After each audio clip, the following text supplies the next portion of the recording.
Alhamdulillah kepada Allah Ta'ala dan rahmat inayahnya. Allah memberikan pada kita bermacam kenikmatan, nikmat umur, nikmat sehat walafiat, nikmat Islam, taufik hidayah, sehingga kita dapat bersama-sama berkumpul, mengucapkan syukur dan sampai menjadi redha Allah Subhanahu wa Ta'ala. Mudah-mudahan semua hanya kita dikabul Allah Ta'ala. Yang kita, keluarga kita, ada yang Allah memberikan kesembuhan, keluarga kita juga rahmatullah, Allah disalahkan yang juga kemulia Allah kemulia dunia. Kita masih terus senantiasa dapat taufik hidayah Allah Ta'ala. Agar apa yang kita jauh baik dilarang, amin ya rabbal alamin. Sebelum kita teruskan bacaan kita ada di bawah masuk pelajaran kita bahwa Allah Subhanahu wa Ta'ala banyak menciptakan makhluk, di antaranya menciptakan banyak hewan. Hewan diciptakan oleh Allah Ta'ala dikasih nafsu dan tidak dikasih akal. Ada yang dikatakan malaikat, malaikat diciptakan oleh Allah dikasih akal tapi tidak dikasih nafsu. Ya. Ada yang namanya manusia diciptakan oleh Allah Ta'ala dikasih akal dan dikasih nafsu. Itu juga dikasih akal dan nafsu, cuma beda alam kita. Ya. Nah jadi di antara itu makhluk Allah Subhanahu wa Ta'ala yang dipuji sama Allah malaikat. Baru kelompok katanya hamba yang mulia. Kenapa? Karena dia apa yang diperintah sama Allah Ta'ala lakuin, disuruh sujud. Apa yang diperintah sama Allah dilakukan, dilaksanakan oleh para malaikat. Mereka di batu kelompok. Tapi kemuliaan malaikat itu bisa kita di atas malaikat. Ya. Di atas malaikat, kemuliaan kita ini bisa di atas malaikat. Karena apa? Karena kita menuntut ilmu, ada ilmu. Ya kan, kalau malaikat dia nggak tahu, dia udah tahu Allah Ta'ala dia berperintah disedihin aja. Dan kalau kita ini menuntut ilmu, dan ilmu ini yang menuntut kita jadi mulia. Ya. Jadi kalau kita ada ilmu, ya pasti juga kita lebih mulia daripada orang yang tidak punya ilmu. Ya. Nah, jadi alangkah ruginya di zaman-zaman akhir sekarang ini kita nggak mau duduk di majelis ilmu. Ya. Apalagi saya pernah dapat itu berapa puluh tahun yang lalu dikatakan di akhir zaman nanti mencari seorang guru seperti yang mencari minyak halal. Kira-kira cari minyak halal apa susah? Susah. Nanti sampai saatnya ini mencari seorang guru seperti mencari minyak halal. Saking susahnya mencari guru yang mana yang bisa ikutin guru? Apa ini, apa itu? Karena seperti orang yang mendapatkan minyak halal, dia pasti keberkahan ada ke dia. Artinya berkah dari baik tambah baik, bukan banyak duit. Berkah itu dari baik tambah baik. Idul khair tambah khair. Kita sholat lima waktu, ya, karena kita punya keberkahan dan Allah Ta'ala kita berikan dengan pemberian berdia dan lain-lain sholatnya itu namanya berkah. Begitu juga orang yang mendapatkan guru yang benar, yang baik, mendapat berkah pada kita rasa jiwa kita itu tenang, dunia kita tenang, akhirat kita gak khawatir ya. Nah itu jadi jadi seorang guru itu tidak gampang, sulit. Nah itu semua tergantung kita ini masing-masing punya niat, ya. Kita punya niatnya, kita kata yang lain, itu kan selamat dunia akhirat ya kan. Kalau kita punya niat selamat dunia akhirat, Allah tentukan di mana tempat yang selamat di dunia, di mana tempat yang akhirat kita bisa tahu. Ambil kita ada ilmu, ya. Oh ini nggak boleh karena kita tahu ilmunya. Tapi kalau kita kan ini kita kan ilmu, ya udah kacau kita ya. Allah lah itu tidak membimbing orang yang tidak ada niatnya. Allah membimbing orang yang ada niatnya. Ya, nah setelah kita berniat pada Allah Ta'ala, kita datang ke sini, masuk sini. Pertama kita minta supaya kejahilan kita kan, ya kan, ibadah kita jadi benar. Jadi alangkah ruginya di zaman-zaman yang begini sulit, kita nggak mau kenal sama majelis ilmu, tidak kenal sama orang-orang yang baik ya. Ini rugi ya. Alhamdulillah kita insya Allah terus di Goma ya. Masih ada yang ngajar, masih ada yang belajar, beruntung. Nanti sampai saatnya tahun yang akan datang, kalau zaman-zaman dia besar kita nggak tahu lagi nanti yang mana. Ya paling istilahnya udah dia belajar gimana kemauan dia aja. Seperti apa yang kita bisa belajar di rumah, dia kita buka HP, baca apa itu namanya tanya. Kita nggak tahu sumbernya dari mana ya. Nah itu nanti kita nanti mungkin di zaman nanti udah yang orang-orang yang alim kepada meninggal yang bisa baca kitab yang harus meninggal dibawa ilmunya. Nah tinggal ada ilmu-ilmu yang diciptain sama manusia yang nggak sejalan dengan kita. Misalnya di HP begitu. Kita mau nanya masalah apa itu kita nyari ketemu. Nah kita nggak tahu sumbernya dari mana. Nah akhirnya begitu kacauan yang kita dapetin ya. Kalau sudah kacau ya sudah. Alhamdulillah insya Allah telah kita punya akhirat kita ya. Nah terus kita kembali pada bacaan kita halaman 13 ya. Masih berkaitan ini masalah sunat wudu. Wudu kita sudah pelajarin. Sekarang sunah-sunahnya yang sunah-sunah wudu itu begitu banyak.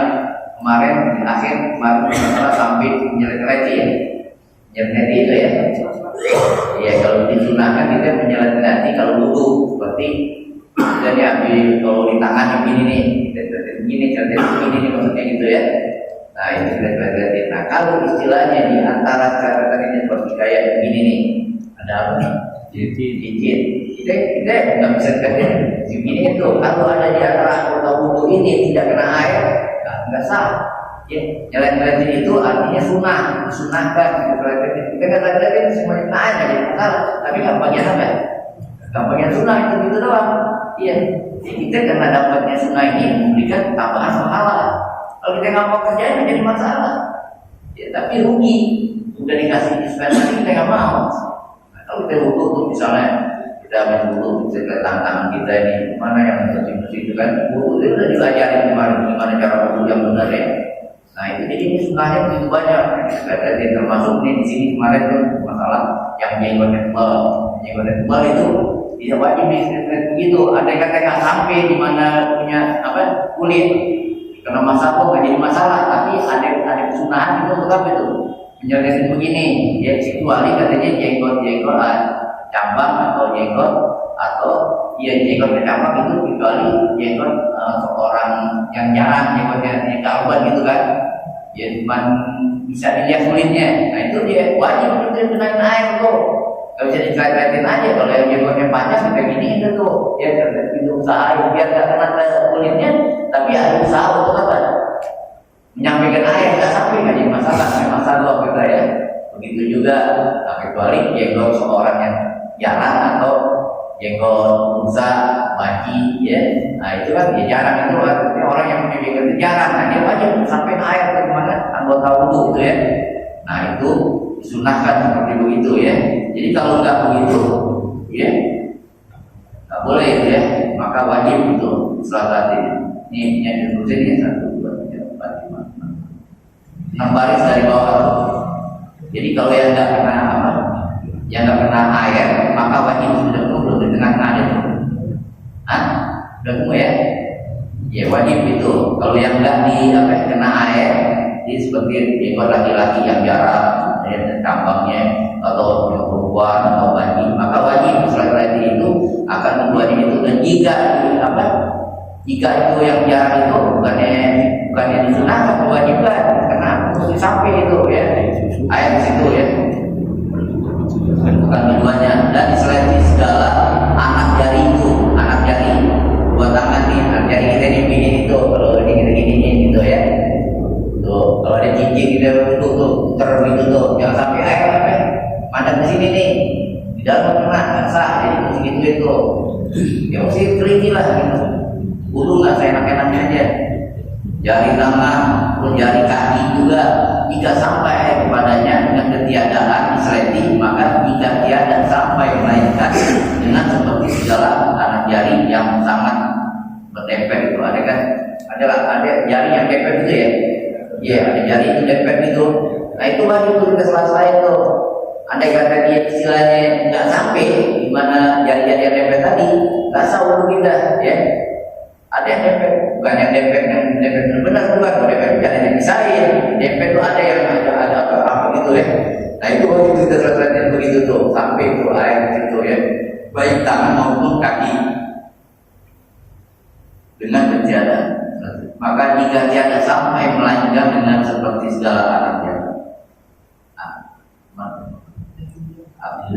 Dan selain segala anak jari, dua tangan dan dua kaki, jika sampai kepadanya dengan ketiadaannya selain ketiadaan diseleti, maka jika tiada sampai melainkan dengan seperti segala anak jari yang sangat berdempet, kira-kira tiada sampai air niscaya wajib itu kenain air ya, selesai dia. Dan dahulukan tangan kanan dan kaki kanan ya. Kita jadi kalau wudu diperintahkan wuduin yang kanan, tangannya kanan, kaki yang kanan, itu sunnah hukumnya. Oh enggak, ada mau pakai air semua enggak ada, mau pakai kiri dulu, ya kan jadi masalah, sah. Tapi bagian sunnah enggak, dapat balas sunnah enggak, karena diperintahkan tangan kanan lebih dulu, baru kiri, yang kaki begitu juga.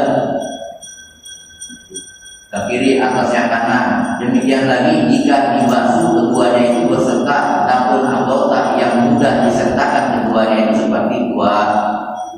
kaki, 2 tapak tangan, dan 2 telinga, maka disucikan keduanya itu pada kali yang pertama, ya, kecuali tangan. Ya kan, tangan itu kalau berdua itu kan bisa 2 nih. Ya nggak usah tangan ini dulu sebelah, tapi enggak, yang mana bisa 2 tuh 1 kali itu cukup pipi. Ya kan, wah ini pakai pipi dulu ini, kanan dulu ini pipi, enggak. Jadi yang bisa 2 itu seperti pipi, tangan, ya. Nah itu 2 sekali ya sekali itu sudah cukup, ya. Sunahnya 3 kali, wajibnya 1 kali, sunahnya 3 kali. Nah kita nggak perlu 2 pipi kanan atau kiri, enggak. Kalau ini pipi ini bisa sekalian kita basuh itu udah cukup, 1 kali cukup, ya. Tapi nggak sebagian sunah, karena sunahnya dia perlu berapa? 3 kali, ya. Jadi nggak sulit itu, agak mudah dipahami, ya. Tangan seperti 2 pipi dan 2 tapak tangan dan 2 telinga, ini kan nggak perlu 1 kanan dulu nih. Kalau ini nggak, ini bisa kita sekali begini tuh, ya kan? Padahal mereka kan kanan dulu dan kiri, ini kan ada kanan di kiri. Oh, gimana nih bisa kita ini? Bisa kita kerjain dengan tangan kita ini sekaligus, nggak apa-apa. Kalau kaki itu berdua bisa. Jadi kalau tangan, kaki lain. Kalau yang bisa kita kerjain sama 2 tangan, 2 kiri sampai kanan itu 1 kali cukup. Tapi tidak bagian sunah, kalau tidak 3 kali gitu, ya. Paham? Yang 1, 2 apa itu? Telinga, maka disucikan keduanya pada kali yang 1 dan 3 itu maksudnya, ya. 1 wajib, yang 2 itu jadi 3, jadi disunahkan 3 kali, ya. 1, 2, 3 itu basuhnya gitu. Ya kita mau udah gitu. Oh itu 1 kali udah rapi nih. Kecuali ketiadaan air sedikit, ya. Air sedikit, gimana caranya? Kalau ente pakai 3 kali baru basuh muka aja udah lama habis. Ya jangan kita yang sunah itu, yang wajib kita ambil gitu, paham, ya? Ini kalau ketiadaan kesulitan, kita disuruh kita ambil sunahnya itu 3 kali basuh, ya. Yang dibasuh dan yang disapukan, yang disapu ini, ya.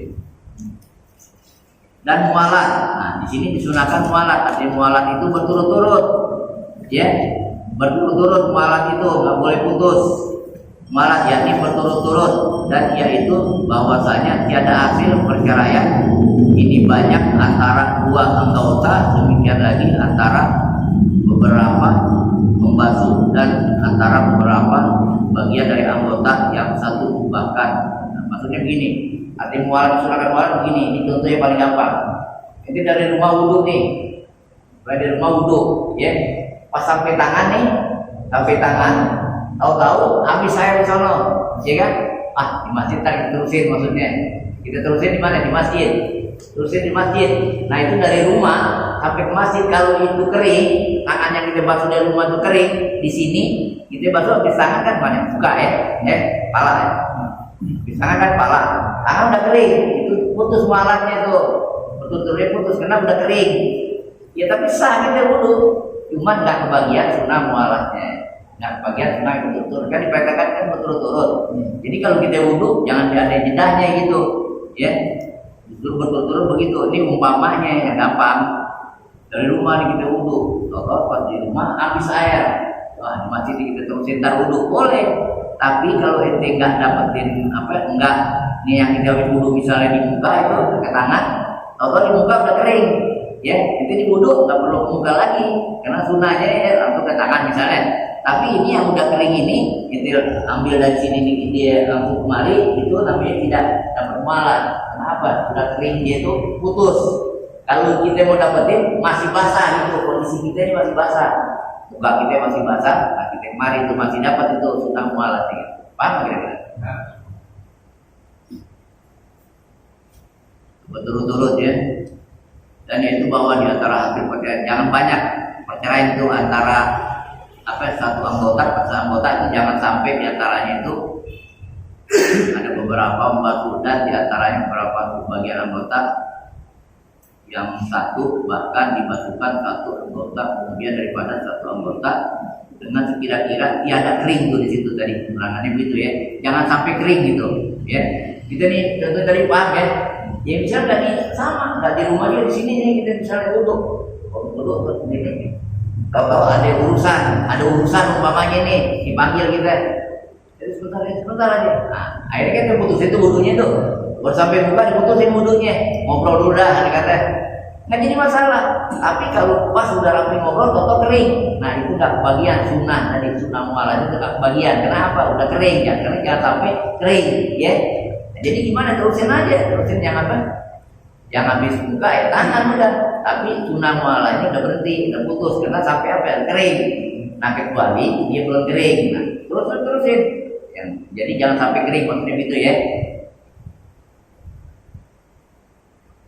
Biar tiada kering anggota yang dibasuh dahulunya pada surah atau bentuknya yang pertama tuh seperti buka, ya kan, dan masuk ia pada membasuh kaki yang keduanya dahulu daripada yang kering. Begitu maksudnya. Artinya begini ringkasnya, jangan sampai mualah kita tidak pegat itu jangan sampai kering gitu aja anggota yang kita basuh itu di mana wudhu kita atau kaki mananya sampingnya wudhu ini. Foto tuh buka udah, tangan udah, lagi mau basah kaki, ada urusan umpamanya keluar kita, ya kan? Kaki kan belum sempurna nih, baru satu misalnya, tahu-tahu kita ada dipanggil, ente nggak apa-apa, nggak jadi masalah kita ikutin panggilan, tapi ente nggak dapat sunnah mualahnya karena kalau sampai itu anggota yang baru kali kering, maksudnya begitu ya. Jadi jangan sampai kering kalau kita mau dapatkan sunnah daripada mualah ya. Sunnah yang betul-betul gitu ya, tapi kering ya.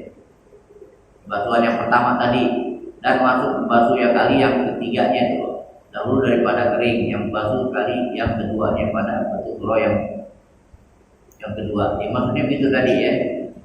Ditibarkan basuh tiap-tiap bagian daripada anggota yang satu dahulu daripada kering, bagian yang dahulu daripada pada surah yang ketiga serta sederhana angin dan tabiat. Maksudnya begini, ini kalau bahasa Melayu begini repotnya ya. Jadi kalau kita turutin bahasa di sini, itu puyeng. Yang katanya itu ada sendiri puyeng.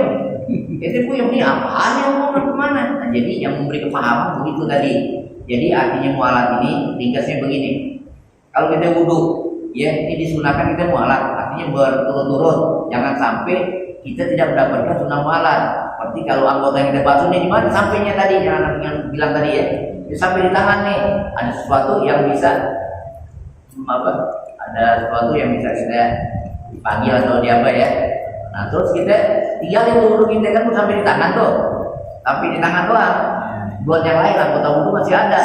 Nah kalau antum basuh lagi yang kemudian daripada yang anggota yang bentuk yang lain lagi, ya wudhu itu. Tapi yang di tangan tadi udah kering, itu putus mualahnya di situ maksudnya. Mualahnya tuh sunat mualahnya putus, kita nggak perlu sunat. Jadi yang sempurna itu saat dia masih basah, belum kering gitu ya. Tapi udah kering pun udah mualah sunahnya, ya. Ini biji begini, masalah biji rumit, apalagi masalah Melayu. Kita Melayu jarang ada yang mau baca sekarang. Ada banyak kan punya teman, punya guru segala macam. Kalau kita Melayu selain aja lain dari tidak kuat bacanya. Omongannya muter. Nah kita nggak bisa memberi kepahaman dengan cara kita bagaimana supaya antum dipaham. Udah, jadi kayak orang apa kita dengerin aja tuh orang ngomong. Nah itu, ini bahasa Melayu begitu. Apalagi kalau di dalam bahasa Arab itu nggak ada mufradatnya, tuh dalam bahasa kata-kata bahasa Arab tuh kalau ada mufradatnya kan ada tuh di komus. Jadi di sini mana ada komusnya? Ada komus Melayu nggak ada. Habib Rusman mengarang kitab itu kitab-kitab semua bahasa Melayu. Dia ada komusnya, tapi sekarang udah nggak ada yang jual di mana nggak tahu. Bahasa Betawi aja susah. Gimana nih bahasa-bahasa yang ini kan bahasa-bahasa ada bahasa Banjarnya, ada bahasa apa Melayu sono, Melayu sini, Melayu Betawi bahasa banyak kita tahu, tapi kalau Melayu yang sampai dikaji yang dikayakan orang-orang dari Banjar itu kan kayak sobat Palembang dari Banjarmasin. Nah ini sulit, jadi ya alhamdulillah sedikit-sedikit kita pahamin, insya Allah kita paham, ya. Jadi begitulah kalau kita Melayu ini kesulitannya banyak, ya. Tinggal kita yang nyampaikan bagaimana cara nyampein supaya kita bisa paham. Jadi seperti apa yang kita baca ini, kalau kita terusin gitu ya. Angin ini sebab kering itu kan ada sebab angin, ya kan? Sebab angin ada juga kan? Yaitu tabeat yang kering itu banyak caranya di sini nih kan gitu nih tabeat itu sifat-sifat kering itu banyak. Ada yang kering kena matahari, ada jalan dari rumah kemari, ya bisa aja kering, ya, atau kena angin gitu di luar kering. Nah kering itu yang anggota yang pertama tadi bentuk yang pertama, yang keduanya untuk kita melakukan lagi itu kita tidak putus mualat, putus. Tapi putus mualat itu bukan tidak sah wudunya, tidak dapat lagi daripada sunahnya, gitu ya. Jadi semua putus mualat itu banyak tabiatnya, banyak sebabnya, sebab angin, sebab matahari, apa aja yang bisa menyebabkan cepat kering. Ya kalau yang cakep udah rapi dulu dah. Kalau kita mau ambil ringkasnya rapi dulu, wudu udah. Jangan ada dipanggil bentar wudu, rapi udah. Dia dengan dia nungguin kita dapat kita ikutin dia. Kalau kering kita bagian lagi dapat apa sunah mualatnya gitu ya. Jadi begitu paham-pahamnya silakan kita baca ya. Nah kemudian bagian berapa? Dahulu daripada kering yang bagian yang dahulu daripadanya. Pada surah yang ketiga dan serta sederhana. Tuh sederhana ini dengan sifat kalau ada kering kena angin atau tempat yang lain aja, yang lain lagi. Dan saatnya setelah disunahkan mualat itu pada lain daripada itu sahibul darurat. Nah ini yang disunahkan ini bagi orang yang normal, ya. Buat yang normal, bagi kita ini normal. Tapi kalau sahibul darurat, ada sahibul darurat ini orang yang punya suatu misalnya penyakit salisil bol atau salisil bol, kerincing itu gitu, dikit-dikit kencing. Nah ini tidak disunahkan, dia wajib terus. Ya, kalau orang yang darurat, kondisinya itu darurat, dikit-dikit kencing, dikit-dikit apa ya macam-macam darurat, itu sebab darurat. Nah itu ya bukan disunahkan lagi, wajib secepatnya dia. Nggak istilahnya dia apa? Ada jeda-jeda kita buat apa? Wudu itu. Jadi sahibul darurat itu orang yang selisih bawah namanya, yang punya kencing, sering kencing gitu. Ada kalau kencing, nah dia pun wudunya mesti cepat. Sholat pun tidak boleh kayak orang kayak kita yang normal. Masuk waktu dia wudu terus dia sholat sendiri kan jadi masalah. Karena kalau dia tunda-tunda, kan batal lagi. Dia sudah air dia sendiri. Dia kena dia punya penyakit darurat namanya itu ya. Nah, kalau darurat udah nggak ada nah lagi seperti kayak gini, langsung dia kerjain apa yang mesti dikerjain. Sahibul darurat. Adapun itu maka mualat itu wajib pada haknya karena sedikit hadatnya dan ditinggalkan lagi bagi musuh itu beberapa sunnah yang lain disebutkan di dalam kita sebanyak. Jadi begitu ya. Sekarang selesai ini masalahnya. Jadi kalau kita mendapatkan sunnah mualat itu tadi surahnya itu bentuknya tadi yang apa disampaikan pada antum ya. Nah bagaimana kalau orang sahibul darurat lain lagi, paham nggak? Ini kan bagi yang sehat, yang kayak kita ini sehat alhamdulillah. Tapi ada di antaranya orang yang darurat itu tadi dalam buku tadi bukan disunahkan lagi, diwajibkan dia segera, jangan nunda-nunda gitu. Kalau kita masih bisa nunda karena kita bukan sahibul darurat. Kalau sahibul darurat itu dikit-dikit dia kencing, batal, baru lagi kencing, batal, baru lagi. Nah itu tuh cepat, itu nggak boleh ada jeda, nggak ada boleh apa? Ada waktu untuk sedikit kayak kita gitu atau ngobrol apa aja yang sebab menjadikan apa? Ada jedanya gitu antara itu. Nah, itu kalau sahibul darurat nggak diperbolehkan, yang langsung bagi dia wajib untuk menyelesaikan semuanya. Bahkan dia nggak pakai nungguin dah, nungguin imam segala macam, dia sholat langsung, atau dia sendiri. Kenapa? Darurat. Beda kalau darurat sama orang yang sehat, ya. Jadi orang yang sehat ada itu sunnahnya mualat, tapi kalau bagi orang darurat nggak ada yang sunnah mualat, ya. Wajib lah, buru-buru, ya. Di dalam. Nah, kalau mau banyak lagi, ada lagi kitab fikih yang lebih luas lagi, banyak. Ini fikih, sifat fikih ini seperti kayak orang sekolah dari TK, ya, naik lagi ntar ke apa? SD, naik lagi ke SMP terus. Jadi kalau di fikih ini tidak dikatakan yang haram bisa jadi halal, yang halal bisa jadi haram. Tapi lihat kondisinya, bukan kita tentukan aja begini. Contohnya begini, umpamanya nih, mungkin antum ya bisa kita tahu atau kita pernah dengar. Ada seorang perempuan umpamanya, ya kan, orang perempuan. Ini perempuan bukan mahramnya kita, bukan yang apa? Kita boleh kawin sama dia, ya.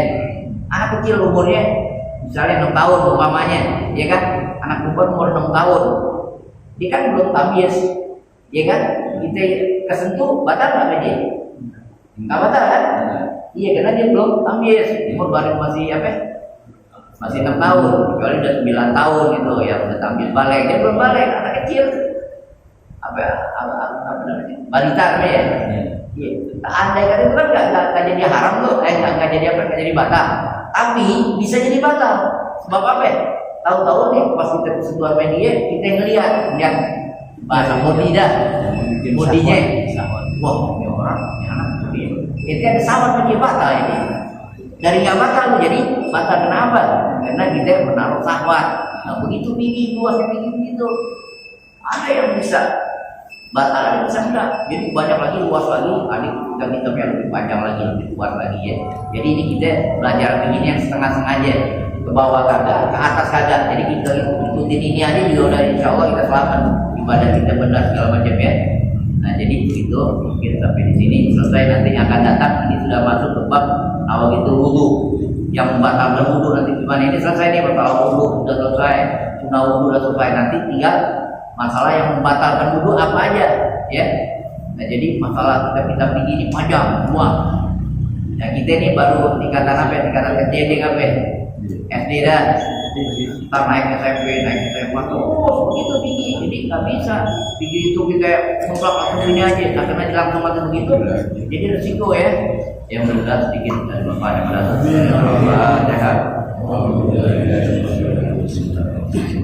Alhamdulillah.